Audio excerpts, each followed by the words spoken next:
Another day, another game na naman tayo mga doy. Isang araw, isang malaking pagsubok talaga yung kakarapin ko dito mga doy. Umpisa pa lang kasi parang ayaw na nila yung tao na akong pag-farming. Katulad lamang dito. Nandito na naman yung core ng kalaban. May red buff naman sana siya. Pero bakit yung sa akin talaga yung gusto niya? Kita niya naman siguro yun mga doy, di ba? Ang pangit talaga ng pinapakita nila sa akin dito. Wala kaming pakialam! Bakit ba? May Lucas pang grabe talaga pag mag-transform na siya magiging aso mga doy. Naglalaway talaga yung taon siya. Halata talagang may rabi sa mukha. Ay makalagot talaga. Backyard ka na lang muna talaga Cyclops. Balat kalabaw pala yung taon tong aso na to. Backyard yan doy, tama yan. Mag-flicker ka kung kinakailangan. Tapos dito inatake na nila yung malaking mananap mga doy. Ito yung sinasabi ko sa inyo kapon mga doy.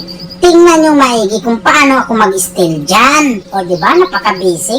Kaso nadaot din ako. Madaldal ka eh. Nakakahiya kasi. Kaya rin ba Binalagbag na talaga yung taon kami dito ng aso na to. Paano ba naman kasi balat kalabaw na may fluorine pa? Sus Mariosip, dumalagan ka na Natalia. Tapos dito pumasok yung Benedita mga doy. Hanggang pumasok lang talaga siya. Buti na lang talaga nakakalabas ka pa. Magpasalamat ka na lang Benedita. Nakontrol ko pa yung kapangyarihan ko. Sorry. Pinsan mekanismo mga doy, minions lang mga doy. Sa minions lang muna tayo kasi baka dumiretso yan impas talaga yung pinaghirapan natin dito. Nagkahirap-hirap na nga tayo tapos gusto nyo matalo pa tayo? Huwag ganon. Bad yun. Sa sobrang gigil yung tao nila din dito, hindi nila pinapansin. Napakarami ng mga minions namin gumagapang din mga doy. Pero tika lang. Minions lang. Focus muna tayo sa minions kasi. Makinig naman itaon kayo. Minions lang muna tayo. Sige Lung, balbalan mo yan Lung. Habulin mo yan Lung. Kaso ang galing din talagang mag-side step tong Benedita na to mga doy. Kaso sa isang kamao ko, street job yun. Ayun, bumigay din talaga. Tapos andito na naman yung mga doy. Iro, nagwawala na naman tong aso na to. Sige, pakunatan tayong dalawa. Kailangan lang dito mga doy, gagamitan ko lang siya talaga ng shield dito. Backyard ka Cyclops, akong marap dyan. Papakitaan rin kita ko Cyclops kung paano gumamit ng shield. Kita nyo naman siguro yun mga doy, di ba? Kung nanood kayo, dahil tahimik kong kapaligiran mga doy, matik, andito yan sila sa malaking mananap. O di ba? Andito na naman sila mga doy.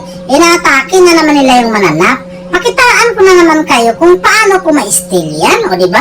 Napaka-basic ulit. Kaso nagdilim ulit yung kapaligiran ko. Lumagutok talaga yung flicker ng Cyclops dito mga doy. Good decision yung ginawa mo Cyclops. Huwag kang lumikit dyan. Ako lang didikit dyan kasi papakitaan ko nga ng shield yan. O diba? Ayun, humigang nakaupo. Sobrang taas kasi ng kumpiyansa. Ayun, hinila tuloy siya. Dito, kami na nagumpisa kaagad sa malaking mananap. Kami na kumuha dyan mga doy. Hindi na ako mag-aksayang ng oras na sila yung mag-uumpisa kasi ako pa rin naman makakuha eh. Pero maiba tayo mga doy. Sus, Mariosip, nadali ko yung dalawa dito. Ayan, tama yan Cyclops. Sabulin mo yan kung hanggang saan gusto ng Benedita na yan. Huwag mong pauwiin talaga kasi Eudora lang to mga doy. Sa totoo lang, hindi talaga tatagos yan sa akin. Kasi nga, diba, makunat din yung dala-dala ko. Naku po, paano na lang to? Nagbakasyon na rin yung Benedita Eudora. Wala ka nang magagawa, doy. Tatapusin ko na to, doy. Kaya dito, narinig ko na naman yung victory.